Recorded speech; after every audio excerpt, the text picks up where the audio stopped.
Buenas tardes, ¿cómo les va? Bueno, vamos a empezar con el seminario correspondiente a la semana de inmunidad y vacunas. El seminario va a tratar sobre las bases inmunológicas de la vacunación, los tipos de vacunas, sus componentes y sus mecanismos de acción. Respecto a las bases inmunológicas de la vacunación, vamos a repasar algunos conceptos. ¿Cuáles son los mecanismos efectores del sistema inmune que están involucrados en la respuesta inmune asociada a las vacunas? ¿Qué es la colaboración TB? La inmunidad mediada por anticuerpos y las funciones efectoras de los anticuerpos, cuáles son las características que otorgan inmunogenicidad y antigenicidad, los tipos de antígenos vacunales y la conjugación de antígenos, como así aquellos antígenos que son timodependientes y timoindependientes, la cinética de la respuesta inmune, en lo que corresponde evaluar la respuesta primaria y secundaria, a los mecanismos que generan memoria inmune del linfocito B y del linfocito T, respectivamente, los requisitos para la elaboración de una vacuna efectiva, segura, eficaz y eficiente, y los componentes que incluyen a las vacunas.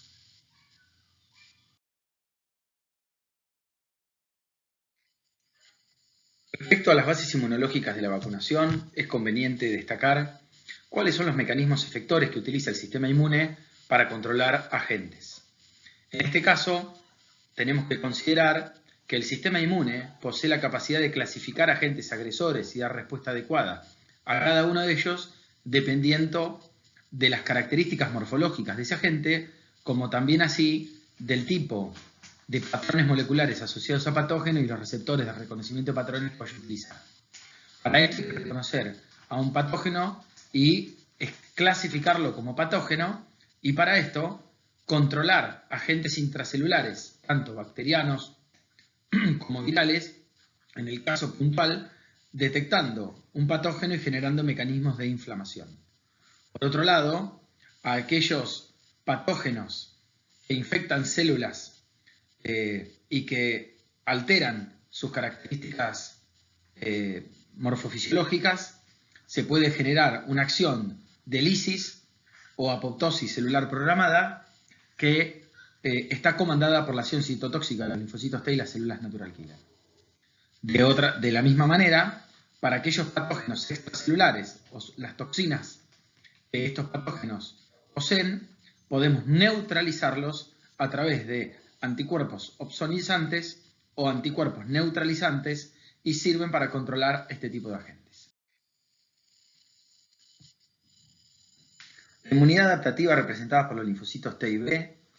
son aquellas células, parte del sistema inmune, que una vez activado y diferenciado, nos van a generar la herramienta para controlar futuras exposiciones a ese agente. En este caso cabe señalar que es el linfocito T el responsable de controlar y dirigir la adecuada respuesta inmune frente al antígeno al cual ha sido estimulado. Recordemos que la presentación antigénica de un antígeno a un linfocito T virgen debe ser facilitado y producida por una célula presentadora de antígenos profesional, que es la célula dendrítica, y estas células dendríticas mieloides presentan en el contexto del complejo mayor histocompatibilidad al TCR de los linfocitos T, CD4, el antígeno para el cual se generará un priming, una capacitación inicial que va a generar una activación celular y consecuente proliferación celular respecto a este antígeno, y una vez que se genera la activación y la consecuente proliferación celular,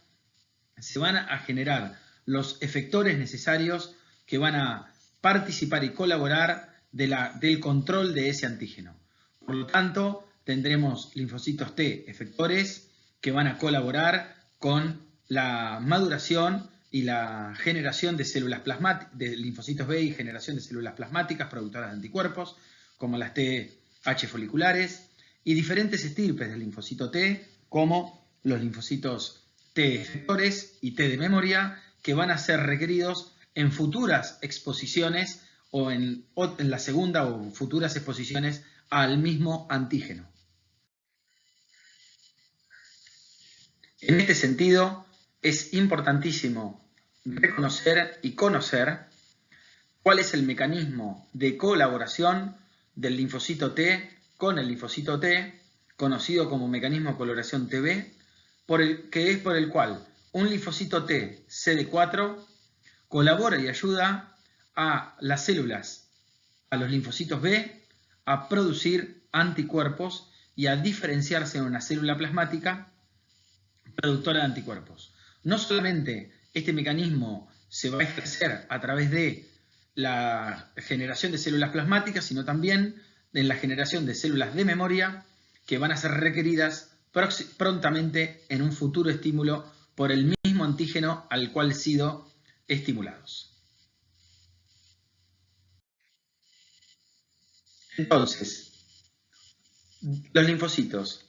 ¿qué rol tienen en la respuesta inmune? Los linfocitos B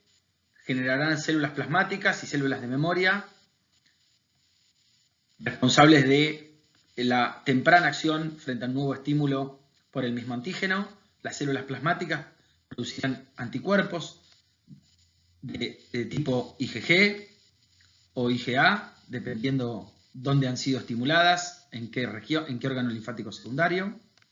Los linfocitos T CD4 colaborarán con los linfocitos B en la generación de anticuerpos, ayudando al linfocito B a madurar como parte de la inmunidad específica adaptativa, como así también participarán generando linfocitos T efectores requeridos para el control de ese antígeno. Como sabemos, los antígenos de aquellos microorganismos intracelulares requerirán respuestas predominantemente de tipo TH1 o TH17 y aquellos antígenos extracelulares requerirán predominantemente respuestas TH2 más TH1 y TH17. Los linfocitos TCD8 van a participar fundamentalmente del control de células infectadas por patógenos intracelulares como bacterias intracelulares y predominantemente virus. Pero entonces, ¿cómo es el camino que deben recorrer los linfocitos para generar una adecuada activación? Para activarse, los linfocitos T virgen deben inicialmente haber salido del timo con un receptor de linfocito T eficiente y que no sea autorreactivo. Para esto debe pasar los mecanismos de ontogenia linfocitaria efectivamente y llegar al órgano linfático secundario, donde va a encontrarse con el antígeno que es llevado por la célula presentora de antígenos profesional, que son las células dendríticas mieloides, que han captado un antígeno en periferia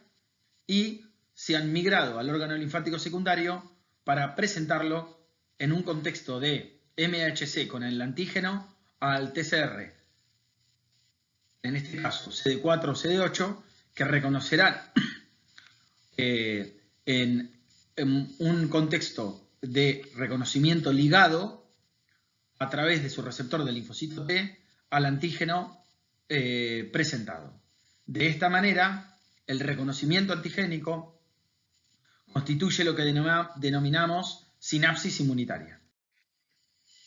Esta sinapsis inmunitaria que resulta de la unión inicial del linfocito T virgen con el antígeno presentado en el contexto del complejo mayor de histocompatibilidad, van a otorgar lo que se conoce como señal 1. Una vez producida esta interacción, se van a activar tanto la célula presentadora de antígenos como el linfocito T y van a expresarse una serie de receptores y ligandos que son conocidos como moléculas coestimuladoras, dentro de las que predominan CD80 y CD86 por la célula dendrítica y CD28 por el linfocito T, entre otras, que posteriormente van a generar otras moléculas coestimuladoras como moléculas de adhesión, como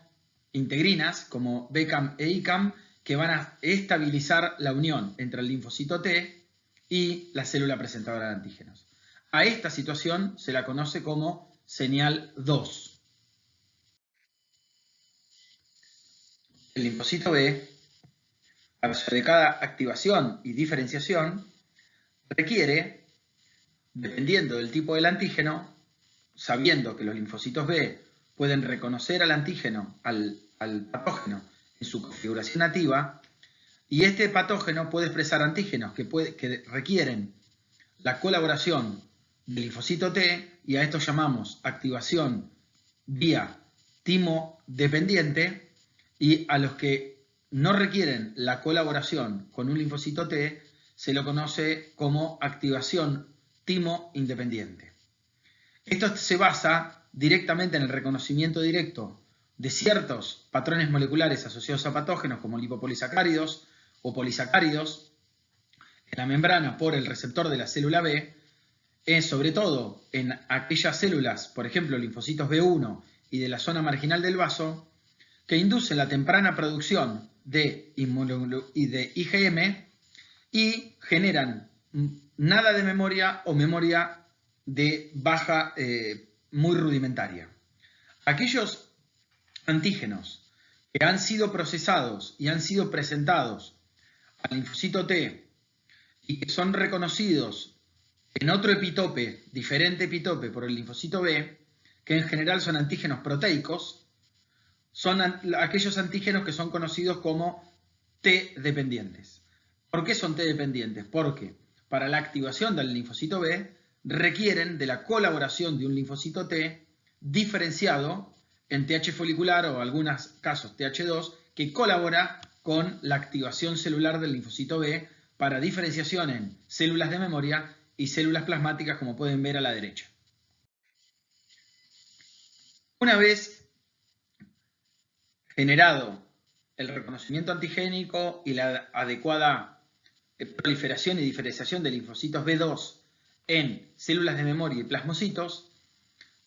el linfocito B va a cambiar, va a pasar por un mecanismo que se llama hipermutación somática y switch de inmunoglobulina, donde va a modificar el repertorio de anticuerpos y va a generar anticuerpos específicos contra el antígeno para el cual ha sido estimulado. Estos anticuerpos tienen diferentes funciones. Fundamentalmente, la eliminación de exotoxinas y de microorganismos extracelulares a través de la neutralización de regiones específicas o antígenos específicos que utilizan estos patógenos para causar daño o unirse a la célula del huésped o generar patogenia, a través de la marcación como signo de alerta de ese patógeno, potenciar la activación de los neutrófilos a través de un mecanismo de opsonización ligada a los anticuerpos, posibilitando la activación de la cascada del complemento y activando células natural killer, generando la citotoxicidad celular dependiente de anticuerpos. Por lo tanto, las funciones efectoras de los anticuerpos se pueden resumir en el siguiente gráfico a través de la neutralización del microorganismo y toxinas ejercida por inmunoglobulinas G, A y M, la activación del complemento fundamentalmente en contexto de inmunocomplejo del anticuerpo unido con partes o el antígeno a través de IgG o IgM, la opsonización y la estimulación de la fagocitosis por los macrófagos por los receptores Fc de inmunoglobulina G, o por la generación de citotoxicidad dependiente de anticuerpos producida por la estimulación de receptores Fc por anticuerpos IgG o IgE. También participan de la cascada de la inflamación a través de el estímulo de inmunoglobulina E por mastocitos y eosinófilos. Ahora, ¿cuáles son los factores que determinan que un antígeno sea un inmunógeno y que ese antígeno sea más inmunógeno que otro antígeno? Bueno, a eso son lo que nosotros conocemos como factores determinantes de inmunogenicidad, que tienen que ver con tres características principales. 1. ¿Cuál es la naturaleza fisicoquímica del antígeno? 2. Las características genéticas del huésped. Y 3. ¿Dónde encuentra el sistema inmune, por dónde entra el inmunógeno? Por lo tanto, la naturaleza físico-química de la sustancia depende de las moléculas extrañas al huésped, el peso molecular, la complejidad química y que sea estable y o biodegradable. Las características genéticas del huésped difieren en los tipos de respuesta inflamatoria e inmunogénica, y el método de administración del inmunógeno tiene que ver por si el antígeno entra, por ejemplo, por vía parenteral, por ejemplo, que te cortaste o te pincharon, o por vía digestiva a través de la mucosa del tubo digestivo, donde las mucosas en general tienden a tener una respuesta más solapada respecto a las respuestas inflamatorias comparado con la presentación ocurrida a través de otras mucosas o epitelios o presentados a través de la disrupción de esta. Por lo tanto, la inmunogenicidad se ve incrementada en casos de que la dosis sea intermedia, ni alta ni baja, que la forma de ingreso sea subcutánea o intraperitoneal o endovenosa, más que nasal o por vía digestiva, que la forma del antígeno sea particulada o desneutralizada frente a un antígeno soluble o nativo, que esté acompañado de algún adyuvante que proponga liberación lenta o antígenos bacterianos versus liberaciones rápidas de antígenos y antígenos no bacterianos. Por lo tanto, la inmunogenicidad y la antigenicidad se puede diferenciar desde el punto de vista que cualquier sustancia es capaz de inducir una respuesta inmune específica, cuando es introducido dentro de un organismo, es un inmunógeno. Por lo tanto, la inmunogenicidad es la capacidad de la sustancia de inducir una respuesta inmune detectable. Los antígenos son todos aquellos estímulos que son capaces de ser reconocidos por los linfocitos T y B y de unirse a receptores específicos de superficie. Por lo tanto, ser objeto del reconocimiento por parte de la inmunidad. La antigenicidad es la capacidad de un antígeno de ser reconocido a través de un receptor de linfocitos T y B.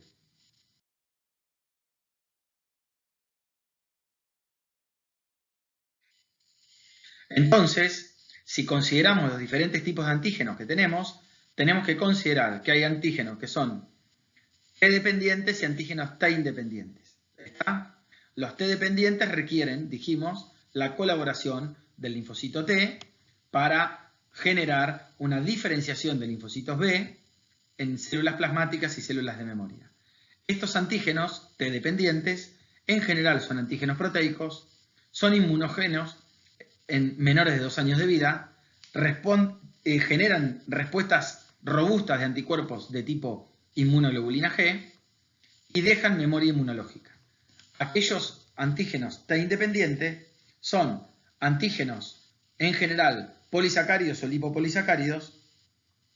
son poco inmunogénicos en menores de 2 años de edad porque generan respuesta a través de linfocitos B1 de la zona marginal del vaso y en general los linfocitos de la zona marginal del vaso no están adecuadamente desarrollados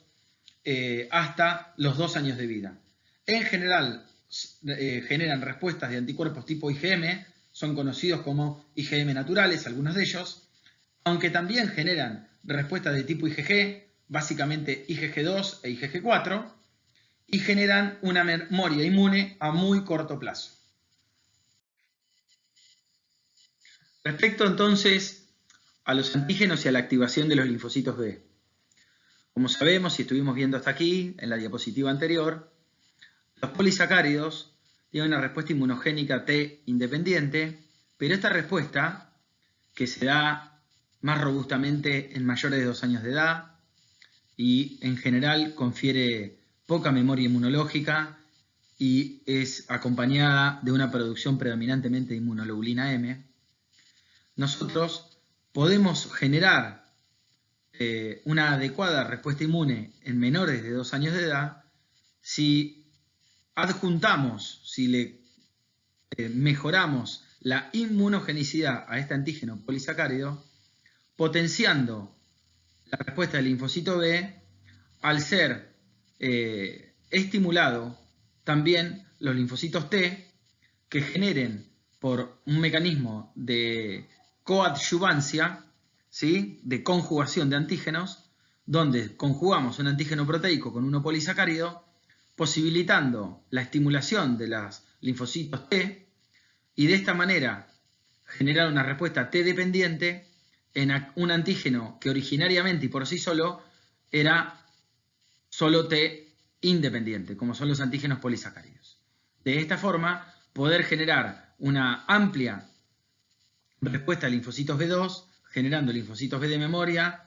y diferenciación de linfocitos B a plasmocitos secretores de IgG específicas frente a este antígeno, con el objetivo fundamental de la conjugación de antígenos como respuesta y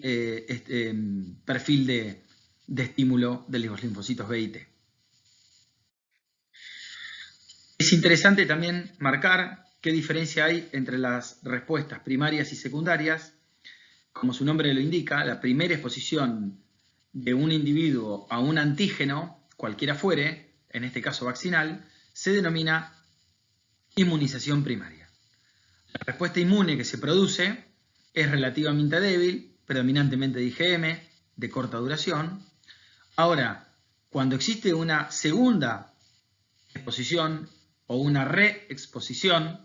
o una segunda dosis de una vacuna, lo que vamos a generar es una respuesta más robusta, más intensa y de mayor duración, que se conoce como respuesta secundaria. La respuesta primaria consta de 4 fases: la fase de latencia, la fase exponencial, la fase de estabilidad y la de declinación, que son la manifestación biológica de los diferentes tiempos de cinética, la cinética de tiempo que ocurre entre la exposición al antígeno y la generación de la respuesta. Por eso es que en la fase de latencia es la primera semana que ocurre entre la exposición inicial al antígeno y el tiempo que se produce la activación de linfocitos T y B, donde se activan los linfocitos T y B y genera la proliferación y la diferenciación. La fase exponencial es aquella donde se puede evidenciar realmente y determinar anticuerpos específicos frente al antígeno que fue estimulado en el suero del paciente, reflejando también así un incremento de células plasmáticas productoras de estos anticuerpos. La fase de estabilidad, que es cuando se estaciona y se llega a un amesetamiento de la producción de anticuerpos inicial frente a este antígeno. Y la declinación, cuando empezamos a ver que la concentración de IgM, de inmunoglobulina M, empieza a caer como consecuencia del declive de la respuesta inmune y la progresiva eliminación del antígeno. En cambio, en la respuesta secundaria, la reexposición al mismo antígeno al cual ha sido estimulado o seleccionado esas células que participaron de la respuesta adaptativa frente a ese antígeno, va a ser, en este caso, más precoz, más intensa, más duradera y de mayor vigor. La fase de latencia en este caso es más corta, cambia el tipo de anticuerpo porque es predominantemente IgG, el incremento de título de anticuerpos es mucho más rápido y alcanza niveles mucho más elevados, continuando y sosteniéndose durante el tiempo por largos periodos, incluso años. Recordemos que lo que distingue la respuesta inmune primaria de la secundaria es fundamentalmente la memoria que se genera durante esta respuesta primaria, la cual es específica y de larga duración. De esta forma, entonces, en este gráfico podemos ver la fase de respuesta primaria, que tiene una fase de latencia, que es donde se genera el priming de linfocitos T y B frente al mismo patógeno, que expresa diferentes epitopes, posiblemente de un mismo antígeno. Una fase exponencial, donde podemos ver el incremento de inmunoglobulina M en este caso, y podemos medir la inmunoglobulina M, que llega a una fase de estabilidad y luego de declinación a medida que cae y disminuye la carga del antígeno. Cuando generamos un segundo contacto con el antígeno, se genera una respuesta secundaria que es predominantemente de tipo IgG. Esta respuesta es mucho más rápida, vigorosa y sostenida en el tiempo y está asociada a la memoria inmunológica y al adecuado control de la enfermedad o respuesta vacunal. Aquí entonces, a modo de resumen, tenemos la cinética de tiempo que se establece entre la primera exposición al antígeno y el tipo de inmunoglobulina que se encuentra, y la segunda exposición al antígeno. En el cuadro podemos ver qué diferencias existen entre las respuestas primarias y secundarias, quiénes intervienen como células presentadoras y como células efectoras, qué tipo de inmunoglobulina interviene predominantemente como respuesta de anticuerpo, la afinidad de los anticuerpos por el antígeno y la dosis requerida del antígeno. Esto es fundamental para una adecuada respuesta. La dosis de antígeno para una respuesta primaria debe ser una dosis alta, pero en el cambio una pequeña dosis de antígeno es suficiente para una adecuada y vigorosa respuesta inmune en el caso de las respuestas inmunes secundarias. ¿Estamos? En términos de cinética de tiempo, si ustedes consideran una infección, pongámosle por virus de la polio o por cualquier virus en general, vamos a ver una respuesta inicial de predominio IgM que va a tardar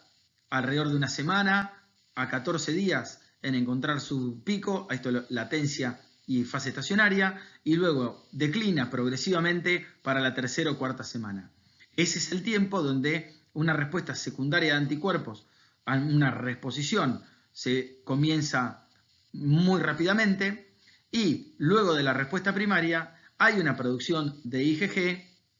de menor tono y valor que podemos encontrar posterior a la producción de IgM. Esto nos sirve porque podemos generar un diagnóstico indirecto a través de el reconocimiento de la cinética de anticuerpos, que es lo que se determina habitualmente para hacer diagnóstico de infecciones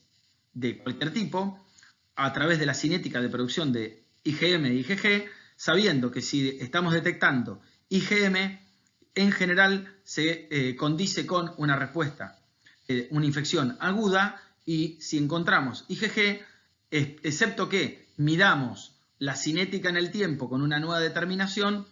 donde podemos cuantificar las diferentes cantidades de IgG y compararlas en el tiempo, en general es en 4 semanas, no podemos decir si esa infección es aguda o crónica o superada. Y entonces, ¿dónde ocurre la respuesta inmunológica y dónde ocurre la cooperación del linfocito T y el B? ¿Dónde ocurre la presentación antigénica? ¿Dónde se encuentran los antígenos con que vienen cargados en la mochila de la célula presentadora de antígeno con los respectivos linfocitos T y B? Si esa respuesta ocurre por primera vez, el proceso ocurre en los órganos linfoides secundarios. Siempre. Si esa respuesta es en un segundo estímulo, un estímulo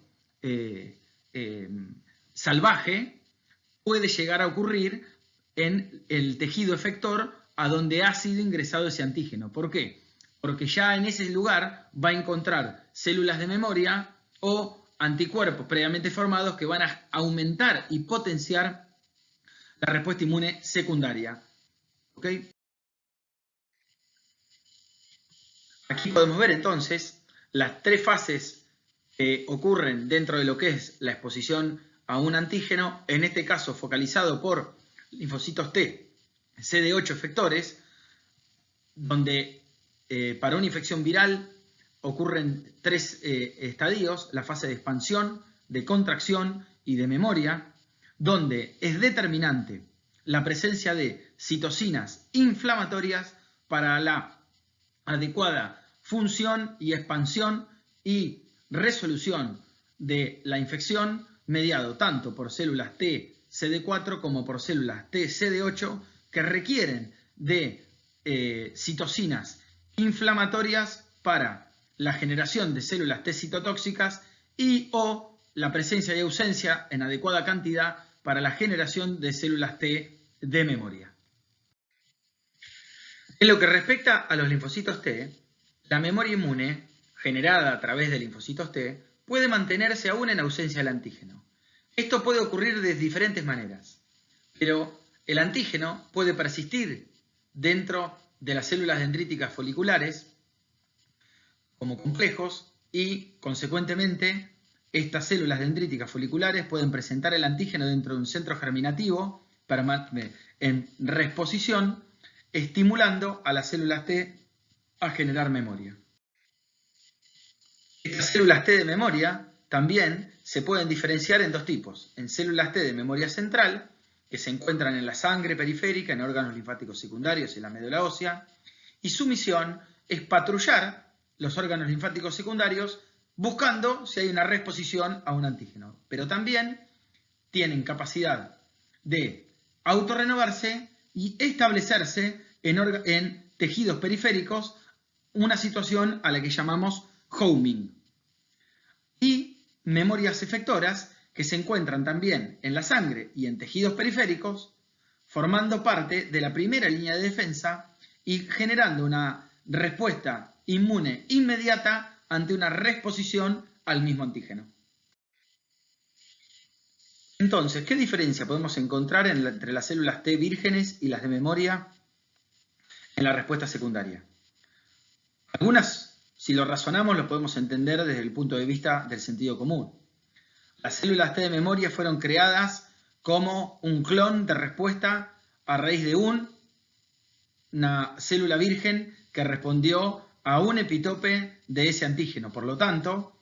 el clon resultante va a ser más numeroso, encontrando una frecuencia entre 100 y 1000 veces a 1 respecto a las células T vírgenes por las células de memoria, frente a ese mismo antígeno. La localización, las células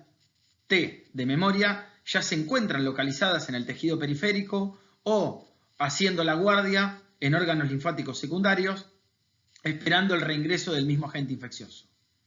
También la actividad de las células de memoria producen mucho más vigorosamente citocinas inflamatorias, mucho más rápidamente y eficientemente frente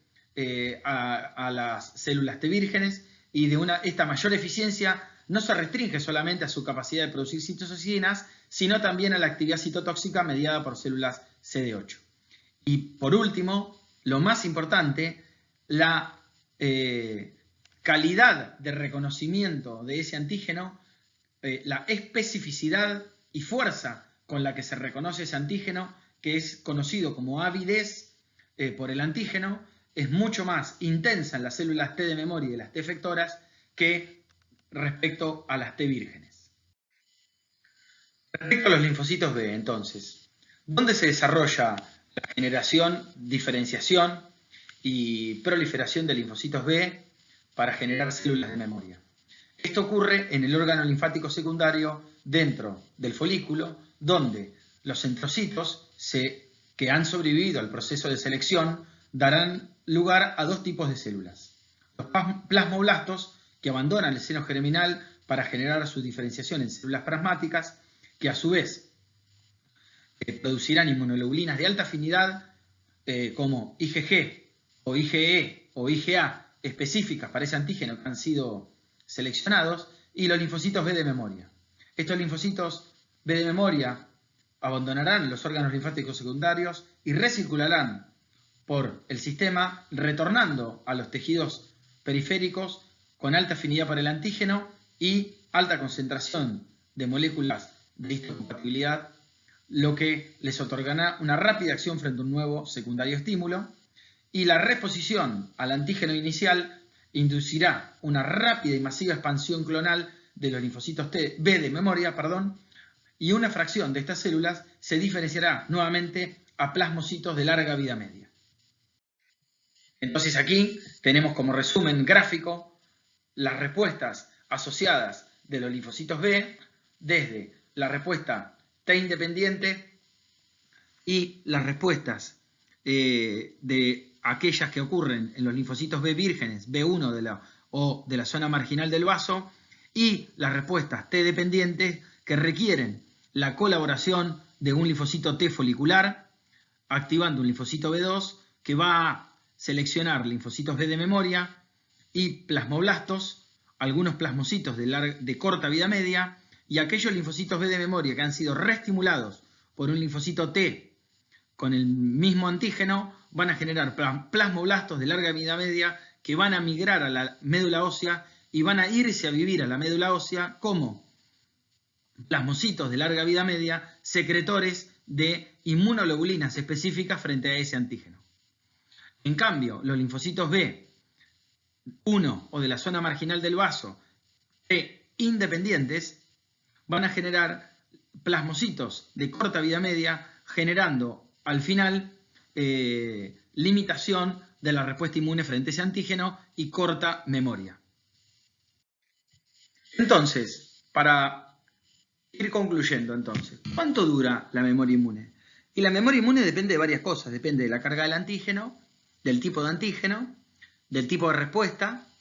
del sitio de inoculación, como vimos hasta acá, de la adecuada generación de linfocitos B de memoria y de anticuerpos. Los anticuerpos, hay, como vimos, varios tipos. Inmunoglobulinas de tipo IgM, IgG, IgA, IgE. En general, las respuestas mediadas por IgG tienen una vida media de aproximadamente 20 días. Por lo tanto, de no existir una reestimulación o una producción sostenida en el tiempo, los niveles de anticuerpos inducidos caerían a los 3 semanas. Pero los niveles de anticuerpos suelen mantenerse por niveles protectores por años, incluso toda la vida. Y son estos plasmocitos de larga vida media, de vida media larga, presentes en médula ósea, los encargados de secretar anticuerpos de forma permanente, sosteniendo por largo tiempo la producción de anticuerpos específicos. En cambio, los linfocitos B de memoria, que generan células plasmáticas a partir de la activación del antígeno inductor o por antígenos que generen reactividad cruzada con este, producen de 8 a 10 veces más plasmocitos en la respuesta secundaria y tienen larga vida media. Por lo tanto, por dos mecanismos, tanto por los plasmocitos de vida media larga o por la reestimulación de linfocitos B de memoria, podemos generar anticuerpos en niveles protectivos durante toda la vida. Por lo tanto, el objetivo de los programas de vacunación es el establecimiento de memoria inmune y generada a través de respuestas secundarias específicas, intensas y duraderas que eviten una infección clínica o consecuencias indeseables de una infección clínica ante un contacto salvaje con el agente infeccioso. La respuesta secundaria puede incrementarse en inmunizaciones sucesivas hasta que se alcance el límite fisiológico máximo de la respuesta, y todos los inmunógenos vaccinales también pueden inducir una respuesta primaria, pero solo para los antígenos T dependientes, que son proteicos, con capaces de una respuesta inmune específica secundaria. Los antígenos T independientes, por ejemplo, polisacáridos capsulares, no generan una adecuada memoria inmunológica, o por lo menos la generan de corto tiempo a través de una respuesta secundaria de las mismas características que haya sido a la primaria. Por ejemplo, antígenos polisacáridos relacionados al neumococo, al meningococo o a la Haemophilus influenzae de tipo B. Entonces, si nos mandaran a hacer una vacuna, ¿qué pensamos? ¿Cuál sería nuestra idea? ¿Qué requisitos tendríamos que considerar para que sea una buena vacuna? Y tendríamos que pensar que el antígeno sea un buen inmunógeno, que active células presentadoras de antígeno para iniciar un adecuado procesamiento antigénico,